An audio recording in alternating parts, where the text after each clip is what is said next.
来继续来看立法院议会早起是进行着大法官被提名人同意权的投票。本来有风声讲，若被有可能会先通过一个人，要来降低着部分千历选民投罢免票的意愿。结果，互民进党的立委来批评讲，政治操作是咧算数字的游戏。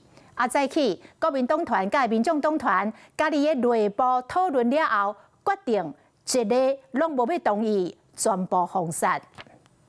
依法不同意为司法院大法官。立法院透早进行大法官被提名人同意权投票，投票进程若被甲级党团、一个国民党团和民众党团各自讨论过，决定全部封杀。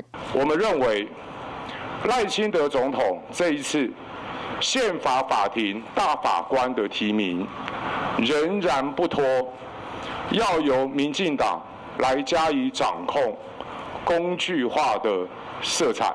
当这执政党所作所为违宪违法的时候，你有没有勇气说不？这个是我们审查的标准。那这个决议绝对不会包含到对于个人喜好或等等，我们一切就是依照我们对于大法官应该要有什么样貌。若被拢态度强硬，抵制人选，不过看726投票得不到，原本传出行立赢来计，国民党立委丢度讲要放行一个人，不过目前现任大法官干那8位，向法庭暂时冻咧，就算在野决定放部分，嘛至少必须同意两位人选。 向法庭才当开始运作，要放行1、2位这种说法，真的就是不折不扣的政治操作。它不是在划拳比数字，不是在比大小。